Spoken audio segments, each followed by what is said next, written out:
So good evening friends. நம்ம இன்றைக்கி பார்க்கக்கூடியது என்னென்னா தியரம் பார்க்க போகிறோம். தியரமில் மெயினாக என்ன சொல்லியிருக்காங்க இங்கே பாருங்கள். இப்போ அந்த தியரமில் என்ன கொடுத்துருக்காங்கன்னா, லெட் எஃப் இஸ் ஃப்ரம் ஒரு ஃபங்க்ஷன் வந்து எக்ஸ் டு ஒய்க்கு மேப் ஆகுது. அப்படி மேப் ஆகும்போது if the function that is F is continuous then for every convergent sequence that is xn converges to x in capital X, the sequence of the function that is f of xn converges to f of x. The converse holds if x is metrizable. So இதுதான் நம்மளுடைய தியரமுடைய statements கொடுத்துருக்காங்க. So இந்த ஸ்டேட்மெண்ட்டை நம்ம first நம்ம என்ன பண்ணுறோன்னா கிராஃபிக்கலாக இப்போ ரெப்ரசன்ட் பண்ணுறோம். பாருங்கள், அவங்க கொஷினில் என்ன கொடுத்துருக்காங்க, the function f is from x to y. அப்போ எக்ஸ் அப்படின்ற ஒரு மெட்ரிக் ஸ்பேஸ் எடுத்துக்கிறேன், ஒய் அப்படின்ற இன்னொரு மெட்ரிக் ஸ்பேஸ் எடுத்துக்கிறேன். ஸோ இந்த மெட்ரிக் ஸ்பேஸ் எல்லாத்தையும் இப்போ எக்ஸ் ஒய் அப்படின்ற ரெண்டு ஃபங்க்ஷன், அதாவது எக்ஸ் அப்படின்றது டொமைனாக இருக்குது, ஒய்ன்றது கோடொமைனாக இருக்குது. இந்த function F is from X to Y. Okay, இப்போ இந்த எஃப் அப்படின்ற ஃபங்க்ஷன் இருக்குது, கண்டினியூஸாக இருக்குது. எஃப்ன்ற ஃபங்க்ஷன் வந்து இங்கே கண்டினியூஸாக இருக்குது. ஓகே, அப்படி எஃப்ன்ற ஃபங்க்ஷன் வந்து இங்கே கண்டினியூஸாக இருந்துச்சுன்னா இவங்க என்ன சொல்லியிருக்காங்கன்னா, தென் ஃபார் எவ்ரி கன்வர்ஜன் சீக்வன்ஸ், நான் இப்போ எக்ஸில் எக்ஸ்என் அப்படின்ற ஒரு சீக்வன்ஸ் எடுத்துக்கிறேன், எக்ஸுன்ற இன்னொரு சீக்வன்ஸ் இருக்குது. அந்த எக்ஸ்என் அப்படின்ற சீக்வன்ஸ் வந்து எக்ஸை நோக்கி என்ன ஆகுது, கன்வர்ஜென்ட் ஆகுது. எதில், எக்ஸ் அப்படின்ற அந்த செட்டில். சரி, இப்போ இதே போல் இதுக்கு கரஸ்பாண்டிங்காக நம்மளுக்கு y அப்படின்ற ஒரு ஃபங்க்ஷன் இருக்குல்ல, இதுக்கு இந்த xnக்கு கரஸ்பாண்டிங்காக இருக்கக்கூடிய அந்த ஃபங்க்ஷன் f of xn, xன்ற ஃபங்க்ஷன் வந்து f of xnக்கு மேப் ஆகுது. ஸோ இப்போ f of xn அப்படின்ற ஃபங்க்ஷனை நான் ஒயில் எடுத்துக்கிறேன். அதே மாதிரி f of x அப்படின்ற ஃபங்க்ஷனும் இந்த செட் ஒயில் தான் இருக்குது. இப்போ இந்த f of xn அப்படின்ற ஃபங்க்ஷன் வந்து எதுக்கு கன்வர்ஜ் ஆகுதுன்னா f of xக்கு கன்வர்ஜ் ஆகுது. ஸோ இப்படி கன்வர்ஜ் ஆச்சுன்னா கன்வர்ஜ் ஆகுது. ஸோ அப்படி சொல்லி இந்த கான்வர்ஸ் ஹோல்ஸ் எக்ஸ் இஸ் மெட்ரைசபிள். சரி, இப்போ கான்வர்ஸ் வந்து ஹோல்ட் ஆகும்போது எக்ஸ் வந்து மெட்ரைசபிள் அப்படின்னு சொல்லணும். ஸோ இதுதான் நம்மளுடைய ஸ்டேட்மெண்ட்டில் கொடுத்துருக்காங்க. சரி, இதெல்லாம் ஓகே. நம்ம இப்போ பேசிக்காக என்னென்ன டேர்ம்ஸ் வருதுன்னு பாருங்கள். இங்கே கண்டினியூஸ்ன்ற கான டெஃபினேஷன் என்ன, கன்வர்ஜன் சீக்வன்ஸ்க்கான டெஃபினேஷன் என்ன, மெட்ரைசபிள்கான டெஃபினேஷன் என்னன்றதை இப்போ அடுத்ததில் பார்க்க போகிறோம். ஓகே, இப்போ கன்வர்ஜன்ஸ் சீக்வன்ஸ்னால் என்ன சார்? ஸோ கன்வர்ஜன்ஸ் சீக்வன்ஸ்னால் ஃபஸ்ட்டு நான் இந்த 1 2 3 4 5 6 7 8 இதெல்லாம் ஒரு நேச்சுரல் நம்பர்ஸ். அதாவது உங்களுக்கு இந்த கன்வர்ஜன்ஸ் சீக்வன்ஸ் அப்படின்னாலே என்ன பண்ணுவோம்னா, அந்த ஃபங்க்ஷன் வந்து நேச்சுரல் நம்பர் டு ரியல் நம்பருக்கு என்ன ஆகும், மேப் ஆச்சுன்னா அதை வந்து என்னன்னு சொல்லுவோம், சீக்வன்ஸ்னு சொல்லுவோம்.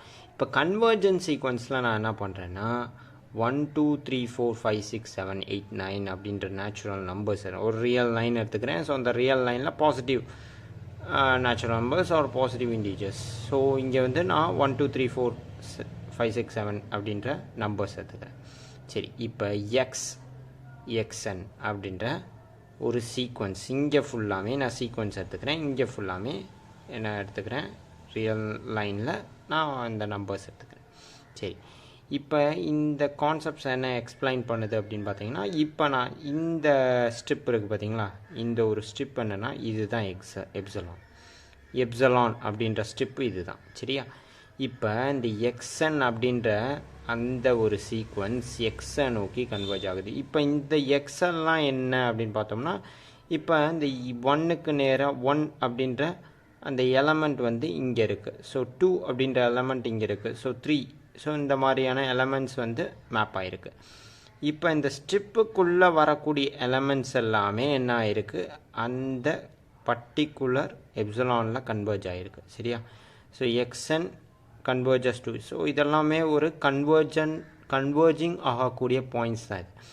இந்த ஸ்ட்ரிப்புக்கு வெளியில் இருக்குது பார்த்தீங்களா, இதெல்லாமே நாட் கன்வர்ஜன்ட் ஆகக்கூடிய பாயிண்ட், கன்வர்ஜன்ட் ஆகாத பாயிண்ட்ஸ்.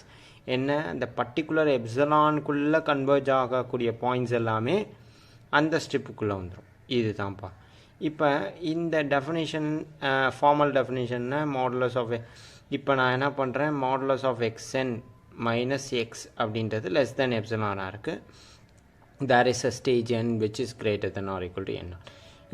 நான் இந்த ஒரு லைன் மாதிரி போட்டிருக்கேன்ல, இதுக்கு என்ன அர்த்தம் அப்படின்னு பார்த்துக்கிட்டிங்கன்னா, இந்த என் நாட் அப்படின்றது பார்த்தீங்களா, அந்த என் நாட்டை நான் இங்கே 5ன்னு எடுத்துக்கிறேன். என் நாட்ன்றதை 5ன்னு எடுத்துக்கிறேன். அந்த 5க்கு அப்புறம் என்ன பாயிண்ட்ஸ் வந்து அந்த ஸ்டெப்புக்குள்ளே இருக்குது, இந்த 6 அப்படின்ற அந்த பாயிண்ட்டும் 7, 8 இதெல்லாமே அந்த பாயிண்ட்ஸ்குள்ளே இருக்குது.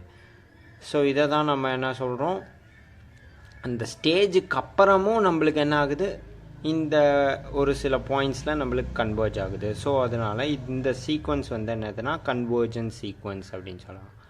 சரி, கன்வர்ஜன்ஸ் சீக்வன்ஸ்னால் என்னென்னு பார்த்துட்டோம். இப்போ கண்டினியூஸ் அப்படின்னா என்ன, கண்டினியூஸ் எப்போ ஒரு ஃபங்க்ஷன் கண்டினியூஸாக இருக்கும், நல்லா கவனிச்சுக்கோங்க. எப்போ ஒரு ஃபங்க்ஷன் கண்டினியூஸாக இருக்குன்னா, ஒரு function F is from R to R அப்படின்ற ஒரு மேப்பிங் நான் கொடுக்குறேன். சரி, இப்போ நான் என்ன பண்ணுறேன், எஃப் ஆஃப் எக்ஸ், அதாவது இங்கே ஏன்ற ஒரு பாயிண்ட் எடுத்துக்கிறேன், இங்கே ஏன்ற ஒரு பாயிண்ட் எடுத்துக்கிறேன். அப்போ அதுக்கு கரஸ்பாண்டிங்காக எஃப் ஆஃப் ஏ இருக்கும். இங்கே நான் ஒரு எக்ஸ்ன்ற பாயிண்ட் எடுத்துக்கிட்டேன்னா இங்கே கரஸ்பாண்டிங் எஃப் ஆஃப் எக்ஸ் இருக்கும். ஸோ இந்த எஃப் ஆஃப் ஏ அப்படின்ற அந்த பாயிண்ட் இருக்குது பார்த்தீங்களா, அதுதான் அந்த லிமிட்டிங் பாயிண்ட். ஸோ ஆக்சுவலாக இங்கே தான் நம்மளுக்கு எஃப் ஆஃப் எக்ஸ்ன்னு இருக்கும், இங்கே வந்து என்ன இருக்குன்னா எக்ஸ்ன்னு இருக்கும். இங்கே நான் எக்ஸ்ன்னு போடணும், போடலை. ஸோ இங்கே எக்ஸு, இங்கே எஃப் ஆஃப் எக்ஸ்ன்னு இருக்கும். ஸோ நல்லா கவனிங்க. இப்போ இந்த பாயிண்ட்டில் நான் இங்கே என்ன பண்ணுறேன், எக்ஸ் அப்படின்னு சொல்லிட்டு இங்கே எஃப் ஆஃப் எக்ஸ், ஓகேவா. ஸோ இப்படி எடுத்துக்கிறப்ப நான் என்ன பண்ணுறேன் அப்படின்னா, இந்த f of X minus of F of a, இது எக்ஸ் மைனஸ் ஏ. ஸோ இது வந்து என்னவாக இருக்கும், லெஸ் தென் எப்சிலானாக இருக்கும். அப்படின்னா இந்த எக்ஸு, இந்த எஃப் ஆஃப் எக்ஸு இதெல்லாமே இந்த ஸ்ட்ரிப்புக்குள்ளே இருக்குது. ஸோ ஸ்ட்ரிப்புக்குள்ளே சம் பாயிண்ட் நான் இங்கே எக்ஸ்ன்னு எடுத்துக்கிறேன், சம்திங் இந்த பாயிண்ட் எக்ஸ்ன்னு எடுத்துக்கிறேன்னு வச்சுக்கோங்க. சம்திங் திஸ் பாயிண்ட் வந்து நான் எக்ஸ்ன்னு எடுத்துக்கிறேன். ஸோ எக்ஸு, இது எஃப் ஆஃப் எக்ஸ். ஸோ இந்த மாதிரி எடுத்துக்கிறேன். So F of X minus F of A which is less than எப்சிலான்குள்ளே வரணும். இது எப்போ பாசிபிள்னா, whenever there is a stage x minus a less than டெல்டாவாக இருக்கணும். ஸோ அவ்வளோதான். ஸோ இதை ரெண்டையும் மைனஸ் பண்ணுறப்ப எனக்கு டெல்டா அந்த ஸ்டெப்புக்குள்ளே வரணும். சரி, இப்போ பாருங்கள், இப்போ மெட்ரைசபிள்னால் என்ன, மெட்ரைசபிள்னால் ஒரு டோபாலஜிக்கல் ஸ்பேஸ் எடுத்துக்கிறோம். அந்த டோபாலஜிக்கல் ஸ்பேஸ் எப்படி இருக்குன்னா எக்ஸ் கமா டவ், டவுன்றது என்னது, டோபாலஜி. சரியா, is said to be metrizable. இது மெட்ரைசபிளாக இருக்கணும் if t is generated by a metric on x. tau அது வந்து t கிடையாது, that is tau. tau வந்து இங்கே என்ன ஆகுது, ஜென்ரேட் பண்ணுது, மெட்ரிக் ஆன் எக்ஸ் அப்படின்ற செட்டை என்ன பண்ணுது, ஜென்ரேட் பண்ணுது. So that is if there exist a metric D, டின்ற மெட்ரிக் எடுத்துக்கிறேன், எதில், எக்ஸுன்ற ஸ்பேஸில் எடுத்துக்கிறேன், டோபாலஜிக்கல் ஸ்பேஸ் எக்ஸில் எடுத்துக்கிறேன், such that tau which is equal to tau d. சரி, இந்த tau வந்து tau d க்கு ஈக்குவலாக இருக்குது. வேர் tau d அப்படின்றது என்னன்னா, the collections of all open subsets of x, d அப்படின்ற மெட்ரிக் ஸ்பேஸில் இருக்கக்கூடிய எல்லா கலெக்ஷன்ஸ் ஆஃப் ஓப்பன் சப்செட்ஸையும் நம்ம அதில் எடுத்துக்கிறோம். இதுக்கு கிராஃபிக்கலாக பாருங்கள். இப்போ எக்ஸ் டி அப்படின்றது ஒரு மெட்ரிக் ஸ்பேஸ். இந்த மெட்ரிக் ஸ்பேஸ்க்குள்ளே நான் என்ன பண்ணுறேன், இந்த ஓப்பன் சப்செட்ஸ் எடுத்துக்கிறேன், G1, G2, G3, G4 up to Gn வரையும் நான் எடுத்துக்கிறேன். ஸோ இதெல்லாமே என்னது, the collections of open subsets. இந்த டோபாலஜிக்கல் ஸ்பேஸ்க்குள்ளே இருக்கக்கூடிய ஓப்பன் சப்செட்ஸ் தான் என்னதுன்னா இந்த G1, G2, Gn. இது எல்லாத்தையும் காமனாக ஒரு நேம் சொல்கிறேன், தட் இஸ் tau d. ஓகேவா, தேங்க்யூப்பா. ஓகேப்பா, நம்ம இதில் என்ன பார்த்தோம், ஸ்டேட்மெண்ட் பார்த்தோம் இல்லையா. ஸோ ஸ்டேட்மெண்ட், அந்த தியரம்னுடைய ஸ்டேட்மெண்ட்கான ப்ரூஃப் தான் இது. சரியா, இப்போ நம்ம என்ன அசியூம் பண்ணிக்கிறோம் அப்படின்னு பார்த்துக்கிட்டிங்கன்னா, எஃப்ன்றது கண்டினியூஸ் அப்படின்றத அசியூம் பண்ணிக்கிறோம். எஃப்ன்ற ஃபங்க்ஷன் வந்து கண்டினியூஸ் ஃபங்க்ஷன் அப்படின்றத அசியூம் பண்ணிக்கிறேன். நம்மளுக்கு அந்த ஸ்டேட்மெண்ட்டில் என்ன கொடுத்துருக்காங்க, கிவன் என்ன கொடுத்துருக்காங்க, எக்ஸ்ன்றது கன்வர்ஜஸ் டு எக்ஸ் அப்படின்றத கொடுத்துருக்காங்க. நாம் ஆக்சுவலாக என்ன ஷோ பண்ணணும் அப்படின்னு பார்த்தீங்கன்னா, the functions of F of X N அப்படின்ற sequence of a function F of X N அப்படின்றத எடுத்துக்கிறேன். ஸோ அந்த எஃப் ஆஃப் எக்ஸ்ன்ற ஃபங்க்ஷன் வந்து எஃப் ஆஃப் எக்ஸுக்கு என்ன ஆயிருக்கு, கன்வர்ஜ் ஆகிருக்கு. எஃப் ஆஃப் எக்ஸ்ன்ற ஃபங்க்ஷன் எஃப் ஆஃப் எக்ஸுக்கு கன்வர்ஜ் ஆகிருக்கு. சரியா? இப்போ வி அப்படின்ற நெய்பர்ஹுட் எடுக்கிறேன். ஏன் நெய்பர்ஹுட் எடுக்கிறோம்? ஸோ நல்லா கவனிங்க, நம்ம இப்போ பார்க்கக்கூடியது வந்து மெட்ரிக் ஸ்பேஸில் தான் பார்க்குறோம். ஸோ அப்போ கட்டாயமாக நெய்பர்ஹுட் எடுக்கிறோம். அப்போ அந்த நெய்பர்ஹுட்டை நான் காமனாக நான் என்ன பண்ணிக்கிறேன், வி அப்படின்னு சொல்லி எடுத்துக்கிறேன். சரியா? ஆக்சுவலாக அந்த மெட்ரிக் ஸ்பேஸே வந்து ஒரு ஓப்பன் செட்டு தான். ஸோ ஓப்பன் செட்டுன்றப்போ உங்களுக்கு கட்டாயமாக அதில் நெய்பர்ஹுட் இருக்கும். ஸோ அதனால தான் இங்கே வி அப்படின்றது be a neighbourhood of F of எக்ஸாக இருக்குது. ஸோ இப்போ இந்த டயக்ராமில் பாருங்கள், எஃப் ஆஃப் எக்ஸ் அப்படின்ற ஃபங்க்ஷன் இருக்குது. ஸோ இதெல்லாம் என்னென்னா அதற்கான நெய்பர்ஹுட் தான். ஸோ அதே போல் வி, இதை வின்னு எடுத்துக்கிறோம். அந்த நெய்பர்ஹுட்டை காமனாக ஒரு நேம் சொல்லிக்கிறேன். So that is V. அதே போல் எக்ஸ் அப்படின்ற ஒரு எலமெண்ட் எடுத்துக்கிறேன். ஸோ இந்த எக்ஸ் அப்படின்ற எலமெண்ட்டுக்கான நெய்பர்ஹுட்ஸ் என்னவாக இருக்குன்னா எஃப் இன்வர்ஸ் ஆஃப் வி அதான் இருக்கும். சரியா? அப்போ இதுலேருந்து நான் என்ன கன்க்ளூட் பண்ணுறேன்னா எஃப் இன்வர்ஸ் ஆஃப் வி அப்படின்றது is a neighbourhood of X. F inverse of V அப்படின்றது is a neighbourhood of X. எக்ஸுக்கு நெய்பர்ஹுட்டாக இருக்குது. And so there is a stage that is N. N அப்படின்ற ஒரு நம்பர் எடுத்துக்கிறேன். சரியா? அந்த நம்பர் ஒரு ஸ்டேஜ் மாதிரின்னு வச்சுக்கோங்களேன். சச் தட் எக்ஸ் என் அப்படின்றது விச் இஸ், ஏன்னா நான் என்ன சொல்லணும், அது கன்வர்ஜன்ஸ்ன்னு சொல்லணும். அப்போ அந்த கன்வர்ஜன்ஸுக்கான டெஃபினேஷன் படி நான் என்ன பண்ணுவேன், ஒரு ஸ்டேஜ் ஃபிக்ஸ் பண்ணுவேன். இப்போ சச் தட் அந்த ஸ்டேஜ் வந்து இங்கே என்ன. சரியா? இப்போ எக்ஸ்என் அப்படின்றது விச் இஸ் பிலாங்ஸ் டு என்னவாக இருக்குது, எஃப் இன்வர்ஸ் ஆஃப் வின்னு இருக்குது. For N there is a stage நான் சொன்னேன்ல, N which is greater than or equal to N. ஏன்னா கேபிட்டல் என். ஏன்னா நம்ம இங்கே வந்து நம்ம என்ன ப்ரூஃப் பண்ணணும், எஃப் ஆஃப் எக்ஸ் வந்து எஃப் ஆஃப் எக்ஸ்என் வந்து converges to F of X by the definition படி, by the definition of convergence படி இந்த இதை எழுதிக்கணும். சரியா? இப்போ எக்ஸ்என் வந்து belongs to F inverse of வின்னு இருக்குது. ஸோ இந்த ஃபங்க்ஷன் எஃப் இன்வர்ஸ் வந்து நான் இந்த சைட் போகும்போது எஃப் ஆஃப் எக்ஸ் என்ன ஆகும். ஸோ எஃப் ஆஃப் எக்ஸ்ன்றது which is belongs to v இருக்கும். there is a stage n which is greater than or equal to capital. சரி, ஸோ ஒரு part of the theorem proof பண்ணியாச்சு. So another நம்ம converse part இப்போ proof பண்ணணும். So converse part proof பண்ணுறதுக்கு நான் என்ன பண்ணுறேன்னா, நான் என்ன அசியூம் பண்ணிக்கிறேன்னு பாருங்கள். அந்த கன்வர்ஜன் சீக்வன்ஸ் கண்டிஷன் வந்து ஆல்ரெடி சாட்டிஸ்ஃபைடு அப்படின்னு சொல்லி எடுத்துக்கேன். சரியா? இப்போ நான் இது எல்லாத்தையுமே இதில் என்ன ப்ரூஃப் பண்ணணும், மெட்ரைசபிள்ன்றதை சொல்லணும். ஸோ இதெல்லாமே மெட்ரிக் ஸ்பேஸில் தான் பண்ணுறோம். சரியா?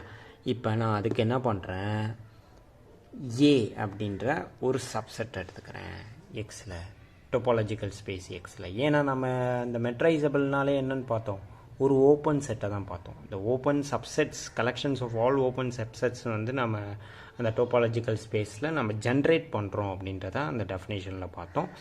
ஸோ அதற்கு தான் அந்த ஜென்ரேஷனுக்காண்டி நான் இப்போ ஏ அப்படின்ற ஒரு சப்செட் எடுத்துக்கிறேன். சரியா?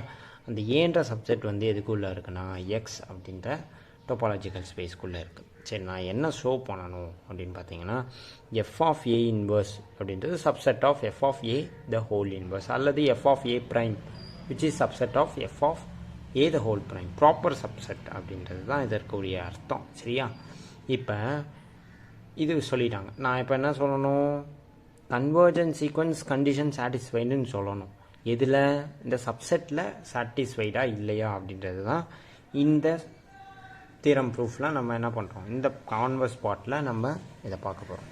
இதற்கு நான் என்ன பண்ணிக்கிறேன், எக்ஸ் அப்படின்ற ஒரு சீக்வன்ஸ் எடுத்துக்கிறேன். அந்த சீக்வன்ஸ் வந்து ஏ ப்ரைமில் இருக்கிற மாதிரி எடுத்துக்கிறேன். Then there is a sequence that is X N. அந்த எக்ஸ்என் அப்படின்ற சீக்வன்ஸ் வந்து எதுக்குள்ளே இருக்குது, ஏ அப்படின்ற அந்த ஒரு சப்செட்டுக்குள்ளே இருக்கிற மாதிரி அந்த எக்ஸ்என்ற பாயிண்ட்டை வந்து எடுத்துக்கிறேன்.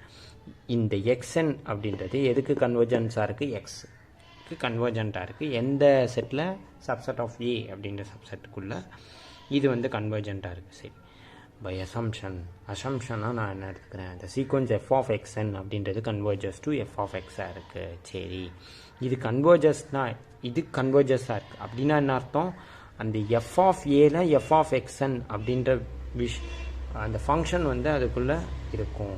அதே மாதிரி இது மூலயமா நம்ம என்ன இம்ப்ளாய்ஸ் ஆகுது, எஃப் ஆஃப் எக்ஸ் அப்படின்ற ஃபங்க்ஷன் வந்து எஃப் ஆஃப் ஏ ப்ரைமுக்குள்ளே இருக்கும். அப்படி இருந்தால் தான் நம்மளால் எஃப் ஆஃப் ஏ ப்ரைம் அப்படின்றது which is a subset of F of A the whole prime அப்படின்றத சொல்ல முடியும். ஸோ தேங்க்யூ ஃபார் வாட்சிங் this video. Have a nice day.